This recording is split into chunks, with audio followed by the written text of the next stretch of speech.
Welcome to the Cathedral of Shadows, where demons gather.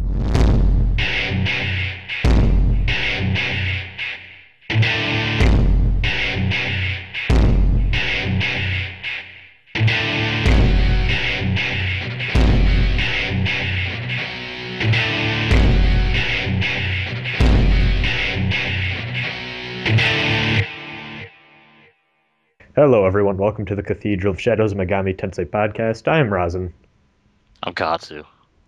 and we need to talk to you about this crazy, crazy new world of YouTube we're entering, don't we? Well, it's actually not that crazy for us because this channel isn't The mine. forces of law have taken over YouTube. The forces of copyright law, yes. Um, Yes. this doesn't affect Cathedral of Shadows at all. Um, it really doesn't because, first of all, the issue where this is coming from is that basically people are losing rights to monetization on their videos. My channel isn't monetized anyways. It doesn't affect us. The only thing that has any effect whatsoever is that one of like those like little videos I have where like it's just text on the screen with music in the background can't be played in Germany now, and I'm not sure how many German listeners we have. um, but like it's literally like a 5 second thing, so it's not like it matters. None of our actual episodes are affected. So if anyone was wondering about that, then no, this is fine. Now, Katsu, you how are you doing? Because as we learned 2 episodes ago, Um, I'm actually looking for another job right now.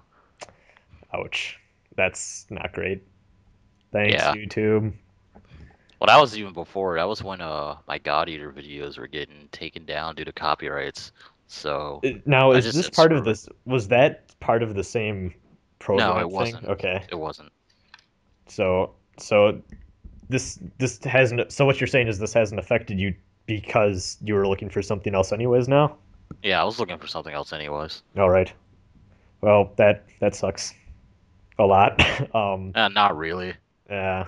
This It's it, not as bad for me since, yeah, yeah, it's but not as it's bad not. for I'm talking all across the board. It's not Yeah, it's great. not. Yeah, it's It's not sort of great. like, for those of you who don't know, basically YouTube has a new. I'm not sure how you wouldn't know at this point if you're on YouTube at all. Basically, the way YouTube has their new copyright system works, it just sends out mass claims, which means that they're not strikes. People are getting them confused. No one's videos are being taken down. It's just that like access to some countries from viewing them are being restricted, and that's like a rare situation.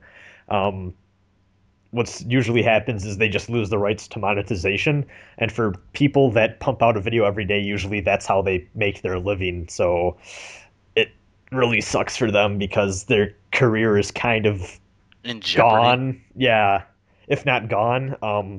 Guys like Angry Oh, Joe, his vid DSP, yeah. he Angry made Joe, yeah, he made Angry a Joe's yo. video on that was I'm gonna link it below because it's the perfect summary of It's the perfect summary of what happened and what's definitely. happening. Cause like Angry Joe might not have been like angry in most of his videos, despite his name, but in that video he was truly angry.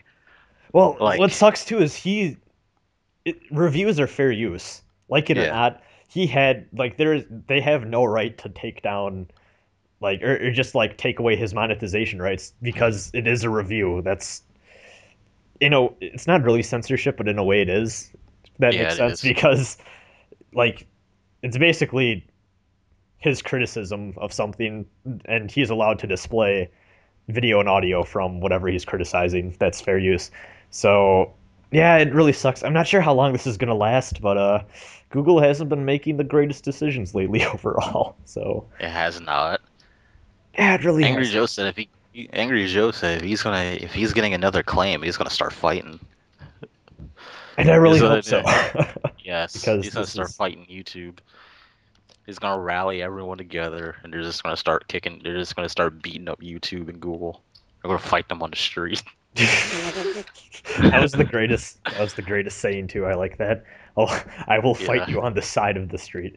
Um, If you want a battle now, we take it to the street. yeah, no. Um, I think okay, yeah. So basically, too long didn't read or didn't listen. In this case, this doesn't affect my channel at all, like at all. Um, it's kind of a double-edged sword not having not being with the network, because on one hand, uh, this doesn't affect me because it's literally the only thing it changes is that there's a little pop-up in the bottom part of the description that says, "Hey, you can buy the song on iTunes." I still get $0 from it, and I got $0 from it before, so I'm fine. Um, yeah, like this really doesn't affect me personally at all. So but it's pretty bullshit for other people that make a career and support their family. That's the big Yeah. one: support their family uh, through YouTube. So I don't know. That's kind of the risky run with a lot of newer forms of media, though, and jumping on. So it's not the safest at times, but I mean, still, hopefully we can get it back on track again. um, wow, that went on longer than expected. I guess we can talk about what we did last episode. Had a fun time. Yes. Had a crossover with good old buddies S-Link FM. Buddies, you say? Oh yeah, yeah, our rivals, our Yeah. our Our rival rivals. gang. Yeah, um, that was fun. That was long. I don't think either of us expected it to be that long, or anyone there, I guess. Um, Holy shit, though, we had a blast. Yeah. That I was actually pretty fun. That was really fun. I can't believe, Levito, if you're listening to this, holy shit, I can't believe you got that out as fast as you did. Next time we do a crossover, because I think both podcasts know at this point we're going to do another one because it was just too damn fun. Next time I'm going to be completely in charge of audio and rendering and everything because I felt bad for you overnight. I lost sleep. No, yeah, yeah, no, but yeah, uh, man, holy shit, though, that was a great time. Overall, I'm getting scatterbrained. Overall, it was just a lot of fun, and if you want, god damn it, if you want to listen to some experts of the Persona community from NeoGAF, new giraffe as I like to call it, um, Blue giraffe. you should listen to that. It's really long though, and also there's a break in the audio because someone left, so we decided to keep recording. So we have a little Easter egg. By Easter egg, I mean 30 minutes worth of answering questions at the end of the MP3. So yeah, go listen to that if you missed out. Um, Also, next news, Jesus informed me of this through our Gmail account, and instead of just getting to it on our email segment, I decided that we should talk about it straight up front. Featuring Dante from Devil May Cry is May cry. making a Yes. comeback. So, I think you know more about this than I do. Monster Hunter Frontier G, I think it's I called. know nothing about Monster Hunter. Okay. Uh, I skimmed the article. I think it's Monster Hunter Frontier G. You can unlock or buy a Dante Yeah, you can buy a outfit. Dante costume. It's Dante and Lady. Yeah, which featuring Dante from Devil May Cry is making a return. Yeah. Thank God. Um, man, So now, if you have if you have an imported copy of Monster Hunter, you can just slap the featuring Dante from the Devil May Cry series logo on your game. Or maybe when you go to buy the costume DLC, you just see the that the would be logo awesome. featuring Dante from Devil May Cry series on the game now. That would be so That would beautiful. be No, Yes, but that would be amazing. no, but I thought it was funny how you managed to slip in a featuring Dante from Devil May Cry joke not 30 minutes into the podcast crossover. Yeah. Actually, the COS wiki, I forgot who put it on there. Someone said this is the only episode of COS that doesn't mention Mara. I was kind of disappointed in ourselves. We didn't Yeah. manage to slip that in there. Also, I thought this was funny. So you remember, Mm. I think one of the early episodes we said we're the only SMT podcast. I've come Yeah. to learn this isn't true. We're not? No, there was one that started a year before we did, and I What think happened to it? they're still doing things. They just don't upload frequently. Uh, no, there's a podcast called it was originally called Persona Network, I think, and Yeah. then they evolved into Shin Megami Tensei Network, and they have I want to say 23 or 13 episodes, something that ends with the three, I think, and they started in early 2012. Hmm. So yeah, they started a year pretty much a year and a half before we did, and like a year before S-Link did. They were like the OG MegaTen podcast. Oh wow, the OG of OGs. Yes. Actually, it's funny. They reference S-Link in one of the episodes. I listened to like a few of them, and there is one that's like, I think we're the only Persona podcast or something like that. And one of them's like, there's the S-Link FM guys or something. I thought that was funny.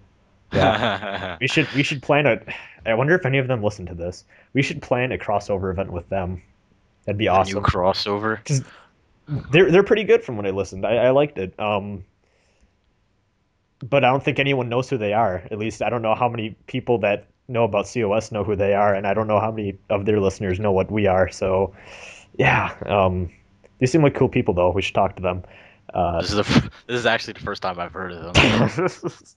Yeah.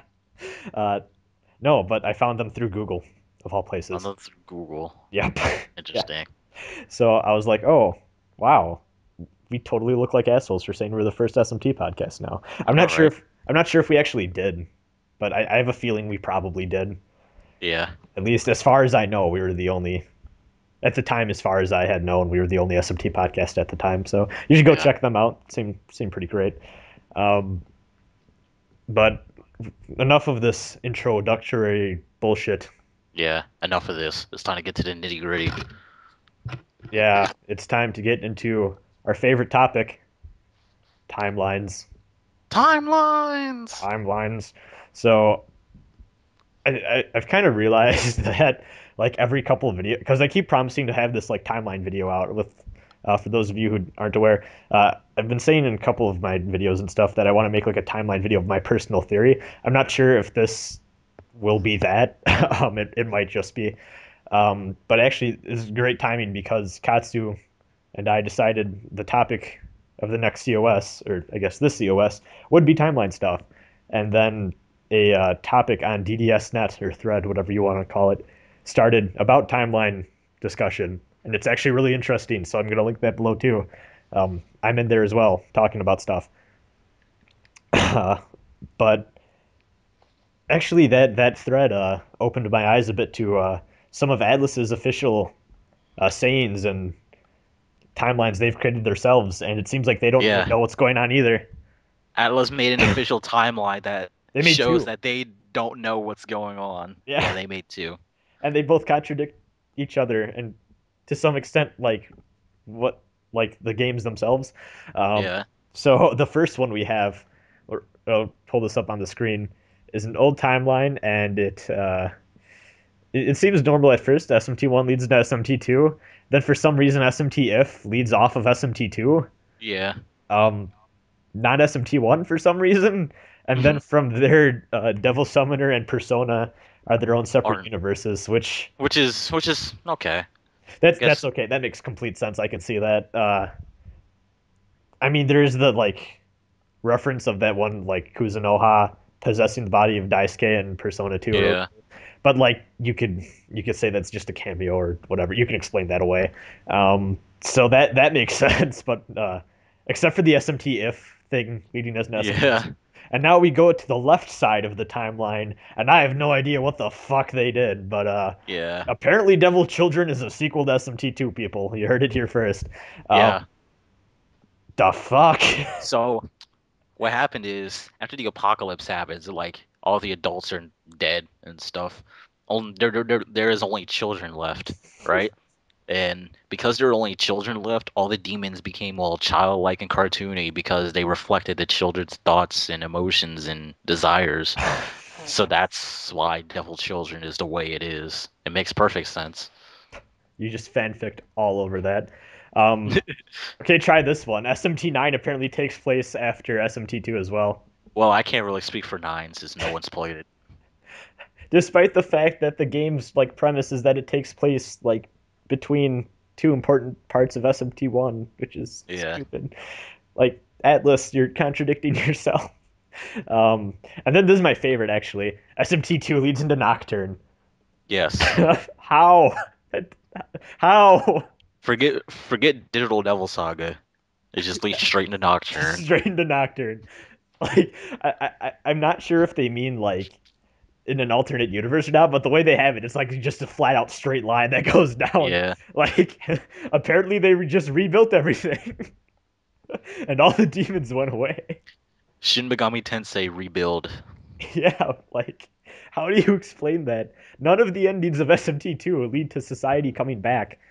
Yeah. Like, things get better, but, well, I guess things get better for neutral and chaos laws. God awful ending. But trying to avoid spoilers here. But, like, how? Like, It just happens. you don't even really need to, like, you can look at the endings on YouTube or like on Wikipedia and then look at the beginning of Nocturne and you can see they don't add up. You don't even need to have played either game. Like, the fuck were they doing? Oh my god. Wow. I So don't even think they got the official like story writers to do this. I think they just got some random intern just like, hey, make a timeline. that's exactly what I'm thinking. Like, I'm Yeah. assuming what this is like, do you remember on manuals for old Nintendo games they'd always have like they'd like make shit up in the manual Yeah. and then like Yeah. and then when like PS1 era and like Nintendo 64 era, like just when gaming like stories got more complex or whatever, like all the stuff from those manuals just weren't in the actual plots. It was just like Yeah. some douchebag making things up. I Yeah. remember in the original gold version instruction manual, they talk about like the main character's journey and like how he picks Chikorita and he goes off and meets all these people, and then it's just like, am I supposed to pick Chikorita? Huh? Yeah, like they had a lot of fun with the manual stuff back then. Um, Yeah. But now you can't do that anymore because people take things too seriously now in this stage and age. yeah, oh my God. Croc Legend of the Gobbles for PS1 has quite possibly the greatest like you can tell they hired like some one or two guys to like, okay, write the story for this kid's game that's not actually in the game. Um, so they wrote this convoluted thing about like this crocodile being found by the Gobos, which are these little furry things, and they have like such rituals as like the year of the egg timer Yeah. and like various like hot dog eating competitions or something. Like it's the most ridiculous like manual thing. Look it up if you can. I might have to read it if I can find my old manual somewhere in my room. But it's the most ridiculous introductory. I think I've said that twice now, and I'm pretty sure that's not an actual word. God damn it. Yeah. Um, Introduction. There we go. People, I can speak. Um, Yay. level up. But yeah, it's like the most convoluted thing ever. So that's it happens. Then we have a second timeline, which is better. It's It's better, slightly better. slightly better, except so I guess the first thing is how to read this timeline. Uh, the top is like the past or like Yeah. early on, and then the bottom as you go down is the future. So we have Righto, like up top, like yeah, the top right corner, and then stuff happens. There's a um, split. yeah, and then once again we have that Devil Summoner and Persona as separate continuities, which once again that completely works. I'm fine Yeah, with that's the that. only thing that's consistent with this time with these Atlas timelines is that Persona and Devil Summoner and Soul Hackers are in separate timelines, which makes perfect sense. I mean, like I that's like them. probably I like them together personally. Like there's. I think I'm willing to say there's equal evidence either way. You can make an argument for both, but I like them better as just one timeline because I don't know. It's just more less convoluted that way in my opinion. But yeah. Uh, but the weird thing about this timeline is that it seems to say that SMT if takes place around the same time as SMT1 in the same universe, yeah. which kind of is going completely against the premise of if in the first place. So, Yeah, it's like what was the point of if it's in the same universe as SMT1? well, correct me if I'm wrong, but I'm fairly certain I've heard this might just be a horrible rumor that has gotten out of hand. But the reason it's called if is because it is a parallel universe where Yeah, it's it's SMT if this didn't happen. yeah, it's what if the Yeah. demonic invasion didn't happen. Uh, like that's where the title comes from. That and apparently it's a movie reference, which I don't know enough about. But yeah, like that's kind of then again, it might just be a rumor that's gotten out of hand with age. Um, we could probably do an entire episode on ridiculous MegaTen rumors that have gotten out of hand that need to. Yeah, we could. We could do that some other time, We though. should yeah, we should probably do that some other time. But yeah, Good. that's really weird too. Atlas, I don't think Atlas knows where if is placed because we have it's a parallel universe from off of SMT2. or we have it takes place in the same universe as SMT1. Yeah, Uh, and then like Nocturne is it's just there off in the side.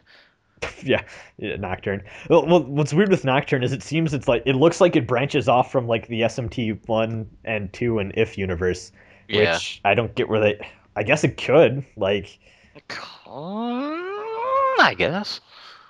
sure like possibly because Mhm. if you're thinking under the like if your like method of thinking is, oh, this is what happened if the demonic invasion didn't happen, and then the high school bullshit and If and Persona and stuff didn't happen, like it's just another what if type thing. This is from Yeah. I don't know if I said where either of these timelines originated from. The one that was completely off was apparently from one of Atlas's old websites, and this one is from a Rido like player's guide book thing. Oh, I this was probably if it was a player's guide book, it's probably not even written by Atlas. But anyway, you never know. Yeah, when was the first Ryo Kuzunoha game made? Was that before Persona 3? yeah. I want to say it was.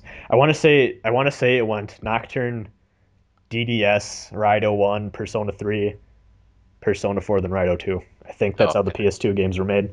I know Rido 2 is the last. Yeah, Ryo 2 is the last. Fairly certain, because it was limited as hell release. But yeah, like this timeline is also really weird. Um, I think that I think we have enough discussion of these official timelines and their craziness, unless you have anything to add. But I can't think of anything else because they're just Quote unquote official. yeah. Like first of all, we don't know if Atlas like these are like the sources of these are kind of unverifiable if you don't know Japanese. Like it's really hard to track down where these came from, who made them, if Atlas even supports them or agrees with them. We don't really know until Atlas comes out and says stuff. And to be completely honest, I'm assuming if like we do get a Zelda situation where they go, oh, here's the timeline, then it's going to be something like they kind of it's going to be like the Zelda timeline where they made it up at last minute and like acted like they had it planned out all along. Yeah, we had this plan the entire time, guys. There's That's, there's a three-way split in Strange yeah, Journey whether or not the main character lives or dies. Or yeah. yeah. Oh, Oh, there is the one Strange Journey. I was talking game over. I'm pretty sure there's none of the endings where he actually dies. no, there isn't. Okay, yeah, but no spoilers for nothing that doesn't actually happen. But Yeah. I think there is actually a Strange Journey mission involving time travel, where like the future you comes back in time to save like past you. So you could add in some bullshit time paradox thing in there too, Yeah. if you really wanted to confuse everyone. That could work. um, uh, but yeah, this timeline, man. I'm going to a few of Going to a timeline that kind of makes sense. yeah. Yeah. I have my theories and stuff. If anyone here is watching and hasn't seen my part 4 of my beginner's guide where I talk about continuity and timeline, you should probably watch that because I'm going to reference that a lot, and I don't feel like summarizing everything again in one Oh video. man, you're gonna have to add those. You're gonna have to add new Persona games onto your timeline too. I know. I actually looked at that and was like, oh, I'm not sure where Q really like Q's. Q seems Yeah. to be separated off, but Yeah. like dance and I'm Dance happens after Arena. after both arenas. Yeah, after both arenas Okay, are because right before I know it arena suplex happens like a few within days. days. Yeah, it Yeah. happens in days with each other. Then dance, and then like Does the Persona golden 4. Yeah, then Gold is new ending, and then okay? the Naoto novels happen between. I've heard those are non-canon, but no one knows. So Yeah, they're non-canon, but they happen between Golden's new ending and Arena. oh my god, yeah, the Persona 4 stuff is just uh, like that whole thing is a clusterfuck. Those kids are busy. Yeah, They don't get a break. Um, man, dancing, fighting, dancing and stuff, fighting. investigating. Um, but I want to go into some of my theories. So I this is kind of going to be the cutting room floor version of my my timeline video that I was going to make. So I'm not sure if I will make one of those, but basically, I have a few corrections to make. First one is that I said SMT9 takes place after SMT1, but it actually takes place during SMT1 in a way. Oh, There's a time skip in SMT1, and it takes place like during the time skip. Um, so yeah, no one corrected me on that actually. I don't think I figured it out on my own, probably because no one has played 9. um, and then I said I made it seem like innocence, like basically, it was weird because I tried avoiding spoilers. Also, spoilers, by the way. yes. I tried avoiding spoilers in that episode, which is stupid because I was really picky and choosy. Like, I completely spoiled a lot of other bullshit, and then like, nope, I'm not going to spoil this. So I kind of left like the innocent sin, eternal punishment relationship ambiguous. Um, Once again, spoilers. At the end of Innocent Sin, universe gets destroyed, everything's done. So Philemon creates a separate universe that's nearly identical, and that's the Eternal Punishment universe. So after Persona oh, after Eternal Punishment, there's 3 and 4. So like 3 and 4 are in the new universe that Philemon made. That's yeah, probably why he's not really present there, because that could isn't be. he like isn't he like using his power to keep the new universe going? I have no clue. That makes sense, but I have no clue. Um, Basically, from what I've gathered, like the reason he created the new universe in the first place is because he and Nyarlathotep have a bet going on Yeah, they have a bet. that like the humanity will either destroy or like save the world. And then in one timeline, it did get destroyed, which was the Innocent Sin one. Then in one, they did save it, and that's the Eternal Punishment one. So they're kind of tied, awkwardly enough. Yeah, So yeah, but after like the Innocent Sin universe is the only real universe where like we have an end to. Like there's a yeah. definite end to that universe, and it's pretty unique in that regard. Um, so yeah, after Raido 2's neutral ending, at least according to my theory, it leads off into the Innocent Sin universe or leads off into the Eternal Punishment universe. So there's kind of like this weird four-way prong going off of Raido 2, um, which is unnatural and disgusting looking. But yeah, it's the MegaTen timeline. There's nothing beautiful about it. Um, and then also, this is something that someone pointed out. I can't remember who. I wish I could.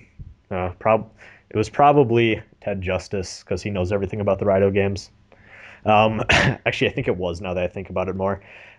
Basically, I made it sound like Raido the 40th's like time travel was the sole reason that the universes were different, but that's not the case. Like even before any of the time travel bullshit happens, there's still plenty of differences in the Mega 10 universe and our universe, such as the Taisho era in Japan lasting I think like 4 years longer than it should have.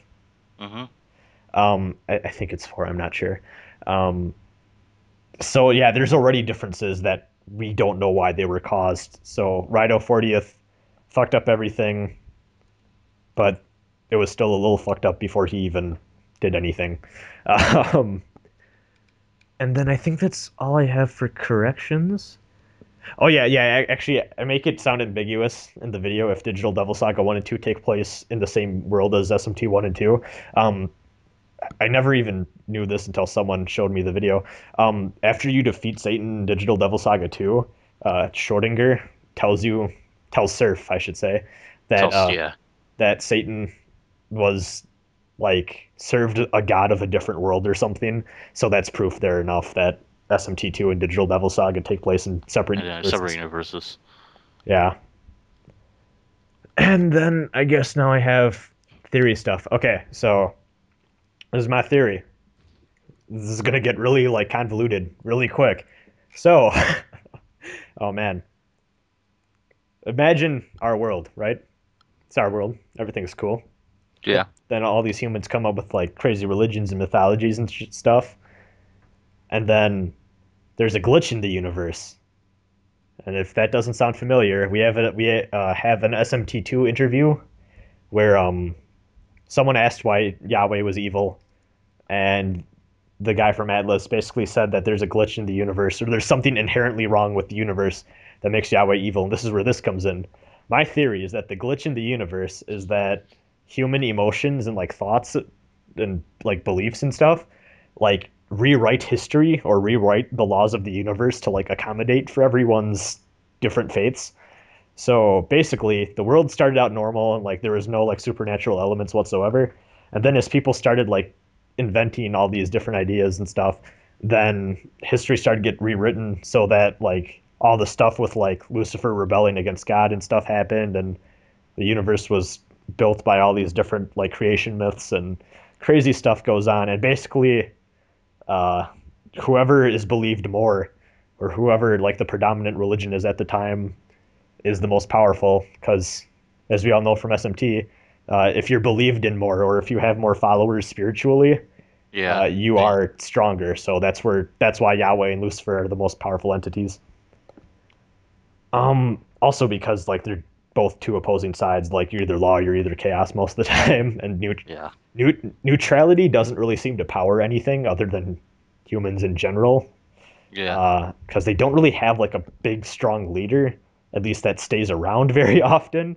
Um, It's like, hey, I'll guide you, neutrality people. like the only like big neutrality guy I can think of is Masakato from 4, and even then Yeah. he's like, I just want to protect Tokyo. Like he's not even really for the whole like human race thing. He's just like, I'm just gonna save Tokyo. Like there's not like Yeah. a big neutral entity to like save everyone. So humanity's kind of alone in that regard. Um, but basically from there, we get the SMT1, or actually first, we have what I'm assuming takes place early, or possibly even like the first in the Amala network bullshit. Is Yeah. actually Devil Survivors plot. Mainly because Yahweh isn't an evil douchebag in that yet. He's Yet. Yeah, he's kind of a dick, but he's not evil. Which kind of implies that later on he became more corrupt and evil, or maybe he just had an off day and felt kind of good-hearted for that Nice. game. Yeah, like, but a lot of people seem to take that as like Yahweh is not yet corrupt enough to like be a massive shitlord. Um, so so I don't know. I like that theory myself, so I place it first.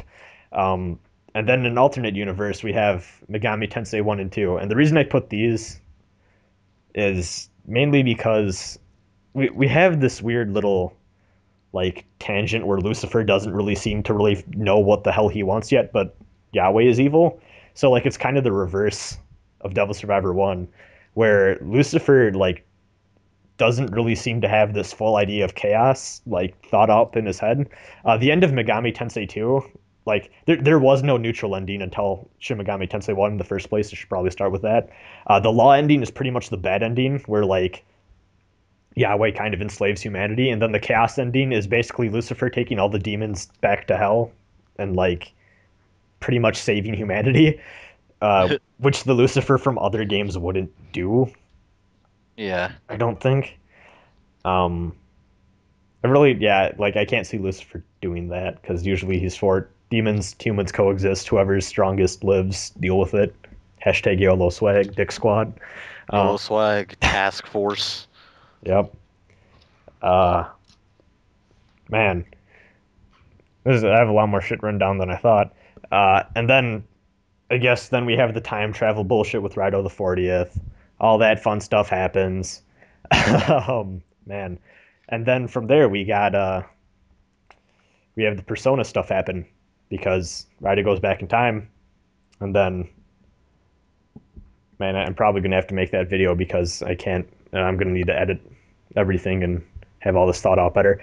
But basically, what happens is then the Persona universe starts, and I think I figured out. Actually, I said this in the S-Link episode. I think I have a theory on why the demons are gone from the Persona universe after Eternal Punishment. And that is because there's no law versus chaos bullshit going on.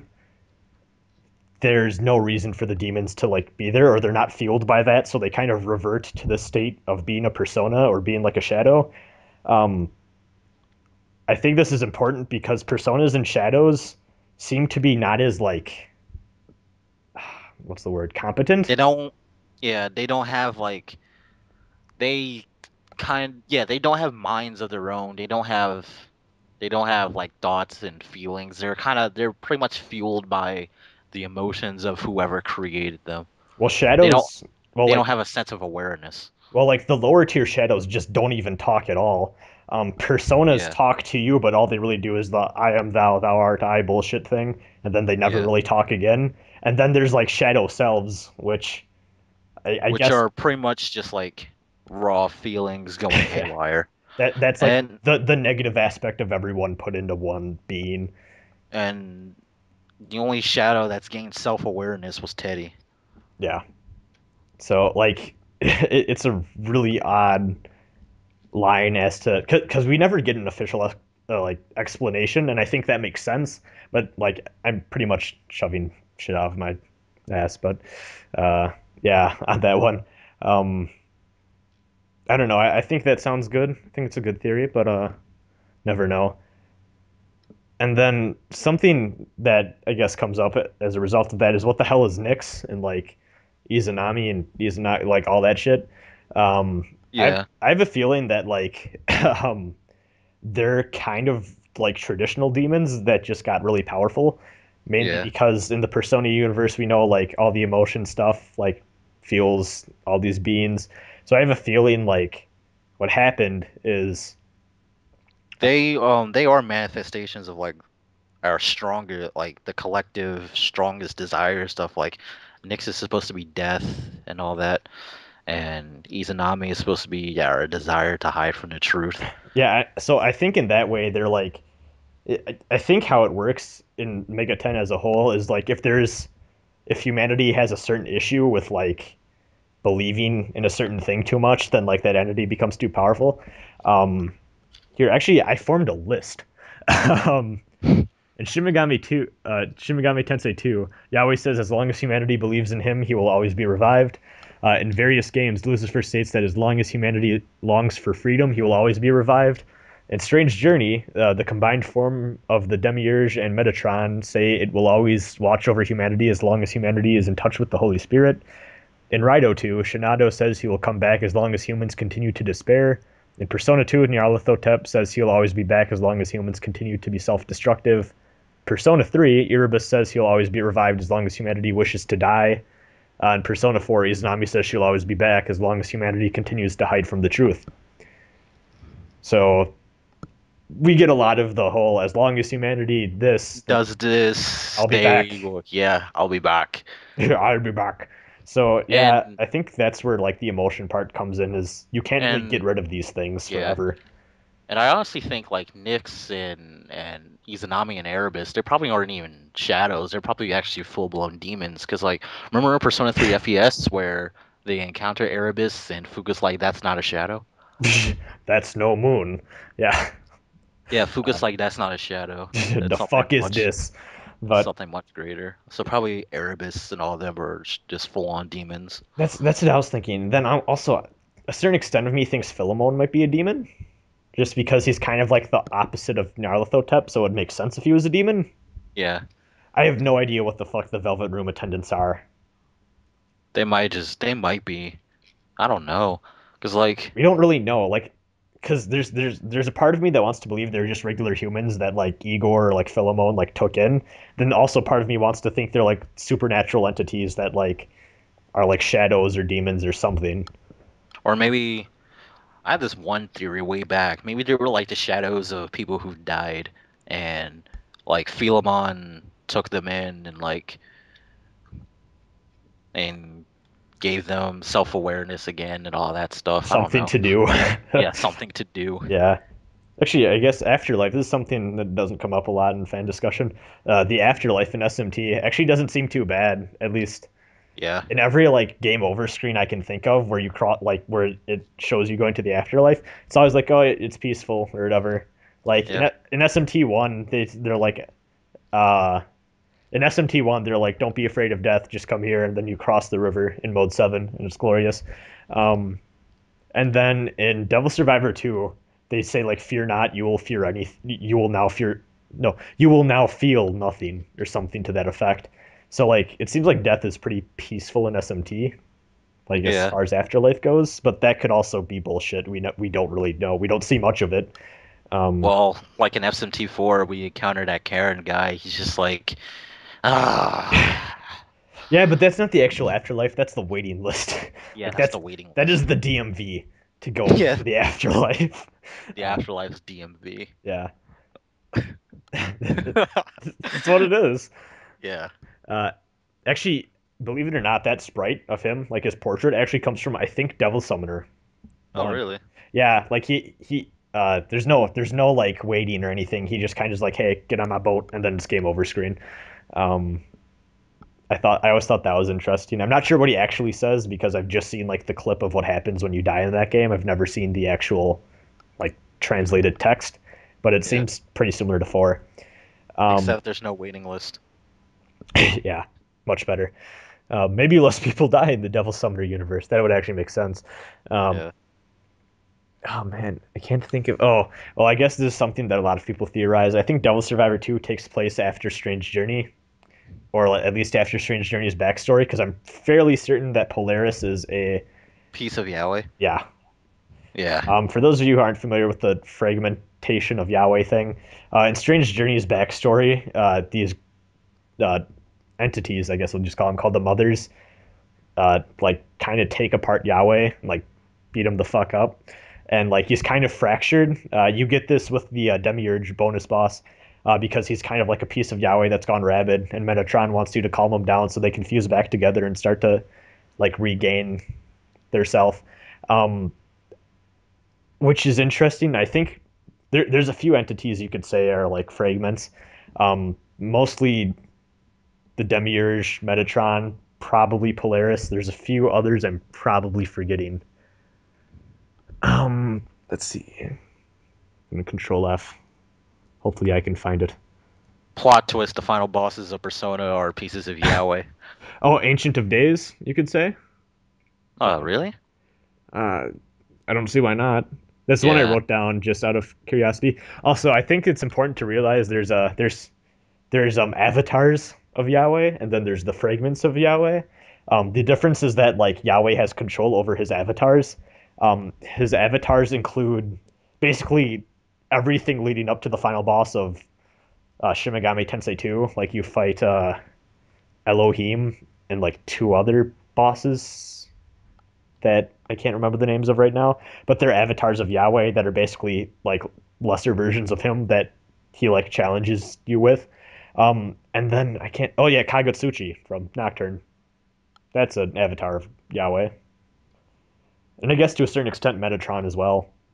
Yeah. I guess Metatron could be considered like both a fragment and a avatar. Um, He's a fragment and an avatar probably fused together to make Metatron. yeah, that could be.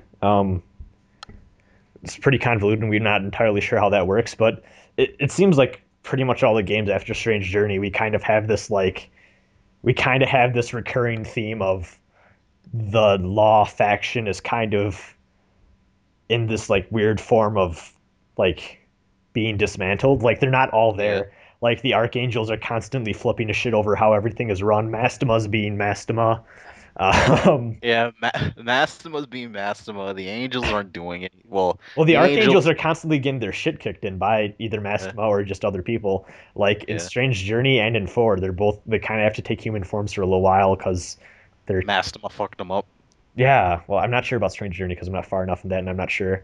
But like, I know for a fact in Strange Journey they're not in the greatest place, and also it like they seem to get conflicting like things about what Yahweh is telling them. Because Mastima's like, yeah, I'm doing what Yahweh wants, and then the archangels are like, yeah, we're doing what Yahweh wants, but like they fight with each other all the time.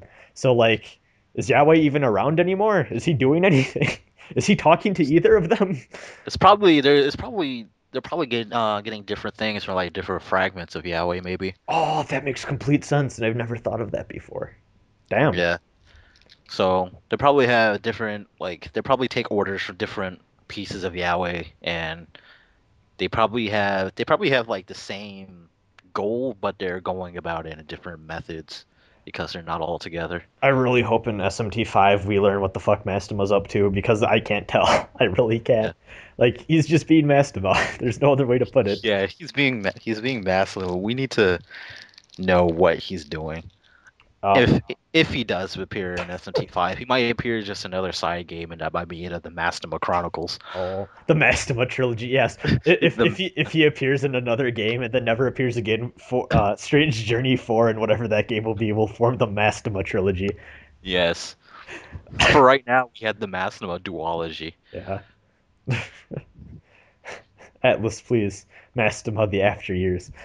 Um, no, I guess that's it for like the Yaoi Fracture stuff. Oh, there's something I want to talk about. This is actually something that Ted Justice or Teddy, whatever he wants to be called, he emails us as Teddy, but on Reddit he's Ted Justice, and on DDS-NET he's Ted Justice, I think.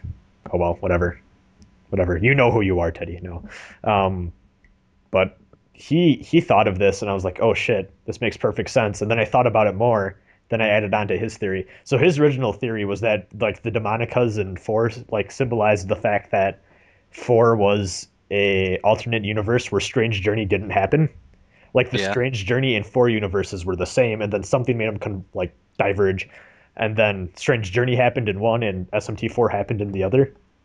Hmm. Um, and I thought about this a lot, and it makes a lot of sense. Here's my evidence for this. I have 7 points.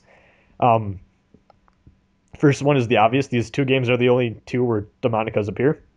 Yeah, Two, these two games are the only two games where Lucifer disguises himself as a female human. that is true. Three, these two games are the only two games where Mastema appears. That is also true. Four, both Strange Journey and Shin Megami Tensei 4 feature Demiurge, and like they go into the whole fractured Yahweh thing. Five, neither Strange Journey or Shin Megami Tensei 4 feature Satan. That is true. I just noticed that. Yeah. Well, a lot of people keep going on about how Mastema is basically like he fills the same role as Satan. To an extent, he kind of does. He is like the dick lawful guy. Yeah. The only difference being Mastema is basically a troll. Like he's Mastema, as I've said numerous times this episode. Mastema is just Mastema. Yeah, he's like a more trolly version of Satan. Um, Yeah. and then a statue of Memelef is worshipped by the Ring of Gaia in SMT4, implying that she exists somewhere in that game's universe, or else why the fuck would they be worshipping her? Yeah. So Memelef, I think I was kind of shocked she wasn't in 4 when I played it, because she seems to be. Whereas like in Strange Journey, kind of introduces this idea that like the lost side is kind of in this like infighting phase, or like they're disagreeing with each other. Strange Journey kind of comes up with this idea where Lucifer kind of doesn't really, at least this is what I've gathered. Like Lucifer doesn't really know, or like doesn't really care for what Memelef's doing, but because Hmm. it's chaotic, Lucifer's like, okay, I'm down with this. Like they just kind of like agree, but they're not really allies, if that makes sense. Like they just kind of let each other do their thing because they're kind of Do working whatever they want. because they're both chaotic. So and I guess that makes sense in a way if you think about it, because there's various types of law. Like you can have different law systems. Chaos is just chaos. For the Yeah, chaos stays kind of consistent Yeah, throughout the series. well, just in general, I can't really think of other like deviations or like alternate takes on chaos. At least not any. Well, I guess you could argue the whole Yamato thing from Devil Survivor 2 is like a mix between law and chaos, and like this Yeah. meritocracy thing. So I guess you could say that's kind of like an alternate take on chaos. But aside from that, I think there's a lot more ways of creating a lawful society than there is of creating a chaotic society. Um, and then seven, the archangels take the appearance of humans and seem to be depowered compared to their prior appearances. So yeah, I've gotten into that before. Archangels aren't in the best place, Yeah, they're kind of screwed. pretty much. Um, then yeah, I think from there, like Devil Survivor 2 happens sometime after like Yahweh gets split, because Polaris doesn't seem to like be completely lawful. He just kind of seems to be there to act as like a kind of like reset point for the universe, or like to change things up every so often. Hmm. Um, like I don't think he actually like flat out agrees with any of the routes in Devil Survivor 2. Um, And the I anguish guess one. Oh, never mind. yeah, nope. I think that one he just actually no, I haven't done the English ones route yet. But he flips the shit at you at Liberator Yeah, he for does. good reason. You kind of fuck up everything in that route. Triumphant, he's like, "What the fuck are you guys doing? Everything's just gonna repeat. You guys are dumb." Then he fades away. Um, Yamato's route, he's like, "What the fuck are you guys gonna do when you get old, huh?" And then Ronaldo's route, he's like, "What the fuck are you guys gonna do to uphold the society?" So like, Polaris is that like teenage daughter that can never be pleased apparently by Yeah, anyone. Someone make a Polaris route so he can be happy. English one route, from what I understand, you also kill Polaris in that, so I'm pretty sure yeah. Polaris doesn't like being killed like that. Um, so yeah. Um, To be quite honest, English Route is more chaotic than Yamato Route. Yamato's, yeah. It has the same chaotic ideals. Yeah, which is crazy. Just all crazy everywhere. Yeah. Um, that's all I have. Is there any theories or ridiculous things that you've looked far too much into like I have? Nah, not really. I know. I have too much time on my hands. No, I know I probably sound tired, and I'm probably gonna listen to this later and then think I sound like a complete dumbass. I just got done with my hardest final for the semester, and yeah, I'm exhausted to the point where I can't even really remember what this we talked about at the start of this episode recording. Um, and then I planned on seeing The Hobbit tonight at midnight. I'm a smart person. Um, so yeah, I guess we can move on to emails. Okay. Oh, actually, I thought this was funny. Like I was scheduling because something happened. Like one of the classes I was going to take next semester isn't being run anymore, so I'm like shit. So I went on like late last night or 2 nights ago or whatever, and I'm like, oh, I need to find a class to take, whatever.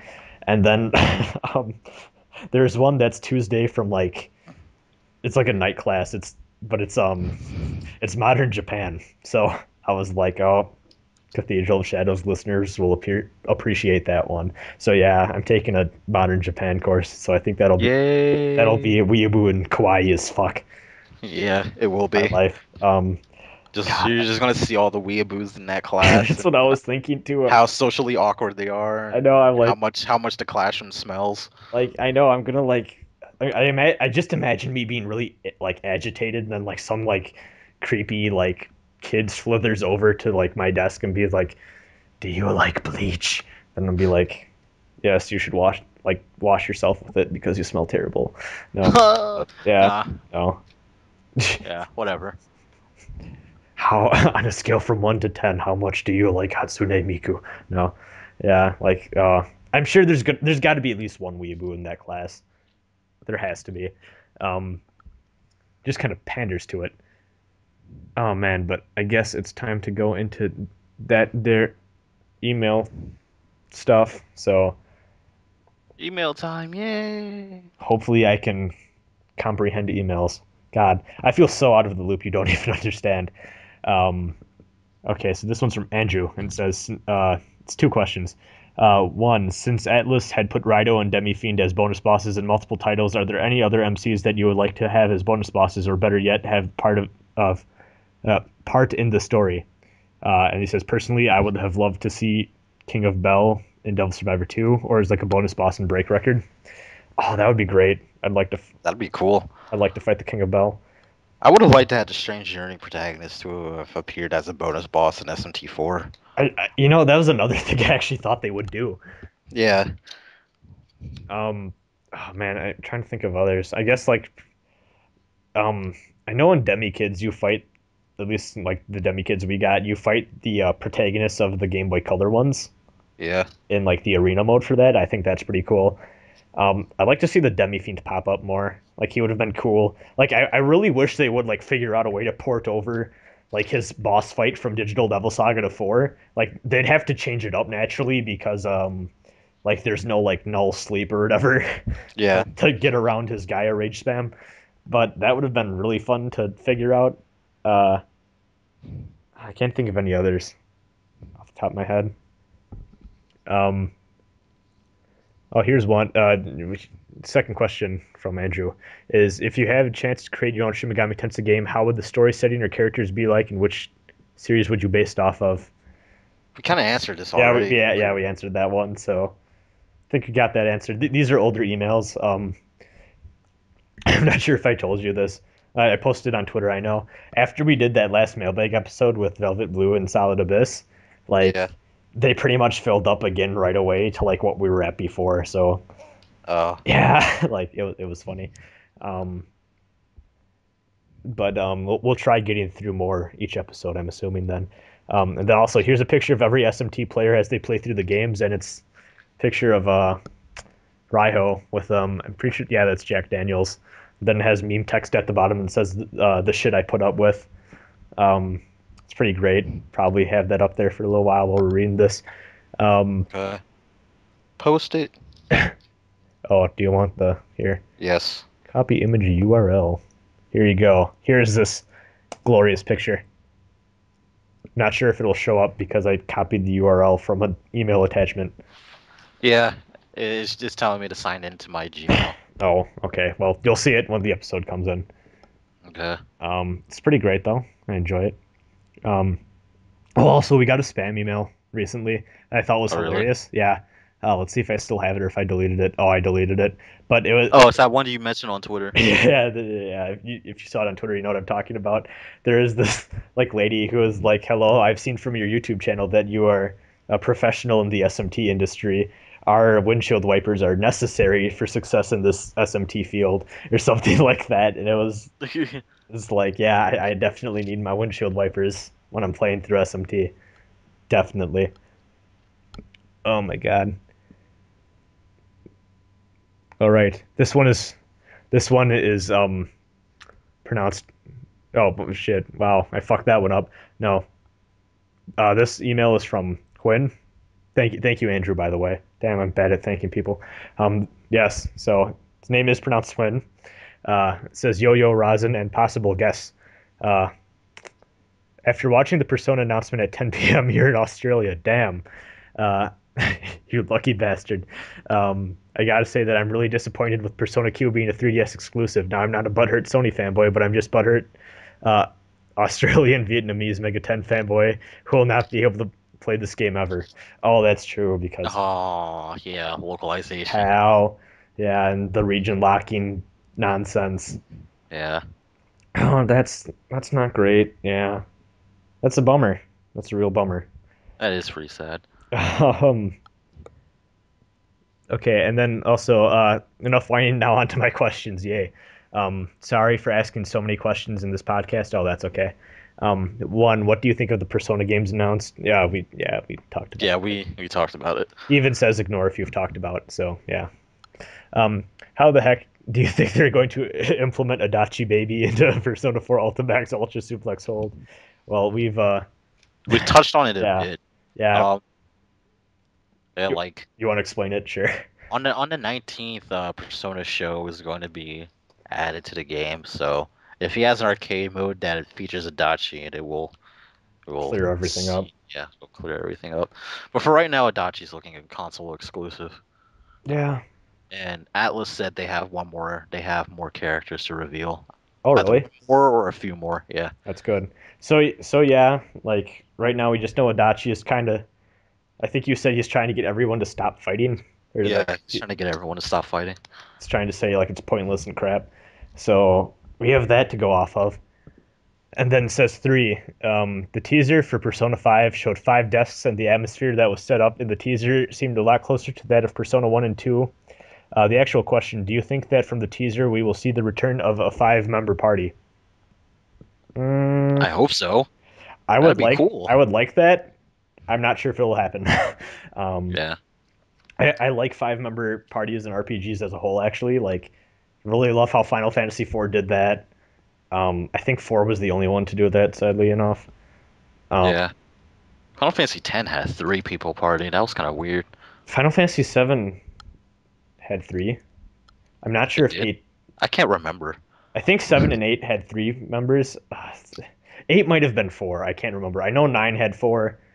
I've never really played 8, so I don't know if that one's 3 or 4. But I know 7 had 3. That was probably because of like tech limitations at the time or something. Because let's be honest, Final Fantasy VII was kind of an awkward transition. It worked out great, but Lego Yeah. people. um, man, but I kind of hope that we get 5 party members, but at the same time, it'll probably be 4, just like Persona 3 and 4 did it. Um, Then 4, for some reason, Atlas released an SMT. No, if for some reason Atlas released an SMT style Nintendogs game, what will be your first demon you pick to nurture and teach tricks to? Uh, Mastema. you cannot say Mara. Hmm. Mastema. I don't want to take my Mastema for a walk. He might kill people or make them into red pills. Um, I don't know. I'd like to have Cerberus because he's like an actual dog, but Yeah. a lot more fucked up and can breathe fire. Um, Fenrir, I guess, for the same reason, except he's more of a wolf. Um, Any of the dog type ones would be pretty cool. Maybe Yeah. Anubis, because if you look at him sideways, he kind of looks like a cat. He's a jackal thingy. Sure, yeah. Oh, yeah, yeah. I guess he's a jackal. It's not really a cat. Never mind, I'm dumb. Shit. There's one called like Power or just Strength or something. Oh wait, no. Shit. What am I thinking of? I'm thinking of that Jaguar thing with the like sword that reflects fizz in every game it appears in. Kita has it in Devil Survivor 2, the animation. Um, Shit, I can't think of the its name name of it. starts with an O. I don't I don't think so. Because I didn't think Oh, so. it's called Ose. Oh, that's a different cat. But Oh, oh, oh, there's another one that has like a sword and it's like a jaguar thing. Someone will oh. tell us what it is. I know for a Yeah. fact Kita uses it in Devil Survivor 2, the animation. Um, Oh, Berserker. oh yeah, that's it. Berserker. Yeah, that's a cat. That could work. Um, let's see. Well, that's it. Hope you guys have fun with Persona Q over there while every other non-NTSC and non-Japanese regions wait for SMT4, a game that will never reach any of our borders. In Mastimo, we trust. Not. Um, Thank you, Huynh, for that email. Let's go 3 more. Okay. Man, I really apologize. I know I've said this already, but I really apologize if I sound like I'm like completely high or something because like I said, I'm exhausted. I can't comprehend half the things that are going on right now. Um, so this one is from Black Razor, and they just say, since Persona 4 just won Hatsune Miku on us, what genre do you think Atlas is going to make games on next? Do you think they will be successful? So we kind of talked about this of like what they could do, but like Yeah. I think I this don't is even more think I don't asking even think a like, rhythm game has even come up in our discussions. no, I don't think it did, but like what game will like I think this is asking like realistically what other genre, and I can't think of any. Yeah. Because honestly, after that rhythm game, I was like, Atlas can do whatever they want. I really can't, like, you can't tell. Like You really can't tell. Atlas is so unpredictable with a lot of stuff, and I think that just kind of That's part of their reinforces that. charm. Yeah. That's part of the charm. They're unpredictable. To be completely honest, 2 years ago, if you had brought up like, hey, yeah, there's gonna be like a Hatsune Miku style Persona dancing game, like, no, No, no, that won't happen. So, Atlas wouldn't do something so stupid. too They would anime, do something too so anime. stupid. Um, so yeah, Black Razor, I'm sorry, but I don't think we know. There's no way of telling. Like the next thing, like the next big thing might be like A Shin Megami Tensei cooking game, like cooking with Flint. Shimigami Tensei, like Poker Simulator 2013, Yeah. like something really like arbitrary or like dumb. Uh, so yeah, thank you, Black Razor. Uh, this one's from good old Richard and says, "Hey again, it's been a while sending you guys an email. Good you came back." Says, "I want to ask if any main SMT game would ever become an anime or just use SMT elements uh, in a story and have nothing to do with the main games. And also that Atlas is going to make them a poor person next year." um, Assuming that all the games come out in English next year, yeah. Atlas will probably Atlas make us Atlas poor to make USA this is game. probably Atlas USA is probably already working on the games. They're just not formally announcing anything yet Yeah. because they don't want all that extra pressure. Doesn't Conception 2 come out next year? Yeah, they're also working on Conception too. I was talking on that about that on Twitter. The only thing I know about the game is what we've discussed on this podcast, and I'm kind of interested in it. Like, I don't know anything about the game other than what we talked about and the dungeon crawling thing, but it seems like fun, apparently. Yeah, it seems like fun. You can make babies and go dungeon crawling. Yeah, It doesn't get more fun than that. I guess. Like, if it goes into like visual novel territory stuff, I might avoid it because like that ain't my thing. But if the dungeon crawling is solid enough, I'll give it a shot, I think. Um, Man, I have a lot of RPG related things to buy next year. I'm gonna buy Symphonia HD when that comes out. There's that new Tales game that is that 2014, the one getting a worldwide release that just got announced. It's 2015. All right. So, I'm not sure. Is that people seem excited for that? Does it look good? I'm not a Tales guy. I don't play these We things. barely saw anything. Oh, But okay. yeah, like graphics wise, it looks good. It looks kind of like, just like they took Exilia's engine and like they took Exilia's graphic engine and like step and beefed it up a little bit. Isn't So it a sequel to Xillia 2 or whatever? no, it's not. Oh, someone told me they're like It's set in something the same. completely different. Oh, someone told me they're set in the same world or something weird. So, No, they're not. okay, yeah. I was about to say, damn, they're going Lightning Returns on us now. I don't know. I'm still waiting for Symphonia HD to come out before I buy any of the Tales games or anything. I don't know. I might cave in and buy like Grace's F or Abyss or Yeah, something. just buy like Abyss on a 3DS. That's one of the best Tales games out I there. know, but like I said, every single time I ask anyone, whatever, like the best game to start out with or the best game in general, I get 50% of people saying, no, this game is garbage, and no, this game is glorious. So That's because the fan base is so indecisive. I know, there's been three occasions where I've gone on like a board of some sort. Then like, hey, which one should I start with?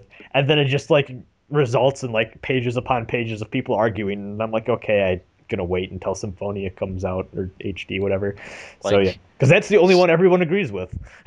yeah, Symphonia, Abyss, and Vesperia are like the three most commercially successful Vis Tales Vis games in the Vesperia States. Vesperia, I would like try out. I have a friend who really, really, really liked Vesperia, but I don't have a 360, so that sucks. Yeah. Um, but enough Tales talk. Thank you. Wait, hold on. What did we even answer the question? Oh yeah. If any SMT became an animator, like, do you think any like animes will come out that have like SMT influence? So like I guess like Tokyo Revelation, I don't think was like SMT proper, but it had like elements from References, the novels. elements. Yeah. Uh, I'm hmm, not sure at this point. I think they just want to focus on the Persona 3 movies for now. yeah. Oh man. Um, let's go one more because, like I said, I'm exhausted as hell. I'm not. Okay. I'm not in podcasting situation, people. I'm not. Oh man. And then I'm gonna have to see The Hobbit, and I'll probably fall asleep during that. But no. Um, okay, this one's from Jesus. So it says, okay, so we all love SMT, right? Well, I think we Yeah. all have moments that we just hate and or think are totally stupid or broken. He just got to the Astro Museum in Soul Hackers and a timed quiz about the 12 constellations of the Zodiac with like 4 facts each I need to know isn't my idea of a great puzzle. I know this game is from the 90s, but I didn't expect it to turn into Mist on me. One minute I'm staring in a Philip K. Dick novel, and the next I'm having flashbacks to Windows 95. I'm not a huge fan. I'm also not a huge fan of teleportation slash pitfall puzzles, but that's not too bad. Um, yeah, the Soul Hackers thing, that was bullshit. Um, Actually, the funny way to for the constellation thing, I recall doing this where during the timer, just hit the home button and then Google it because it pauses the timer, pauses the entire game, uh, which is pretty hilarious. But yeah, you can do that to solve the Soul Hackers thing really easily. But yeah, there's a lot of dumb or like just flat out broken things in SMT that like Strange Journey late game, everyone has the complaints about the teleportation traps and mazes. For me, it was the SMT1 final dungeon, which is kind of why I'm procrastinating on my law playthrough of that game, is because I don't want to go through the cathedral again. Because it's just that terrible of a final dungeon. It's such a bitch to navigate. SMT4, the poison areas, I think we both got into that earlier. in this podcast Yeah. series, not episode. But yeah, like those are stupid. Is there any others you can think of? Nah. Let's see. I heard there's like I don't know. I heard someone complain about like the end of Digital Devil Saga 2. Sometimes they're stupid, like a lot of flat out stupid things with some of those bosses or something. I can't remember. Yeah, they are a bit of a pain in the ass, but it's Th- not They're too not they're bad. not outright bad. Okay, yeah. Yeah. I've heard people complaining about those a few times. So I figured you would be the expert on that. But yeah. So that's it for that's it for email questions. God damn, I need to sleep before I see The Hobbit. Okay. Well, Jesus, we're gonna go let Robin. Wow, Robin. Robin. We're gonna Oh let God. yes, his name has been changed. We're gonna let Rosin sleep, everyone. It's Uh, because of that stupid assignment that I had to do for school. what Like you have to do? it involved some. It was a case study where there's this guy named Robin, and like he did something bad, and now he has to clean up his mess, and we're supposed to like discuss what he did and how he should have gone about it better, and all these different solutions and all that stuff.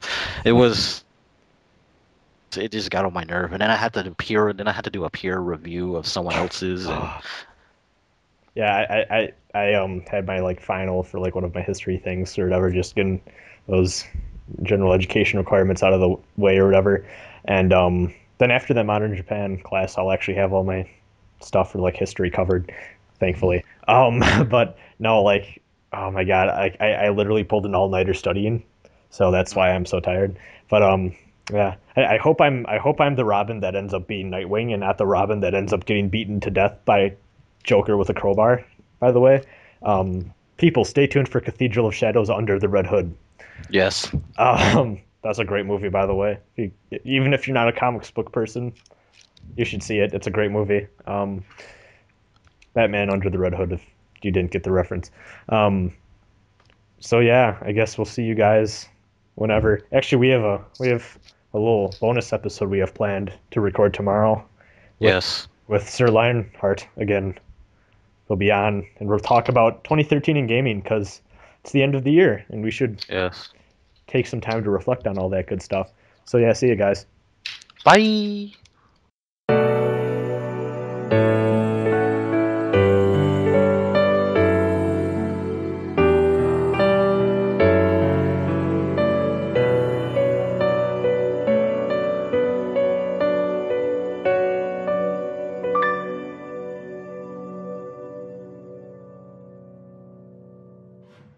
Gather demons and come again.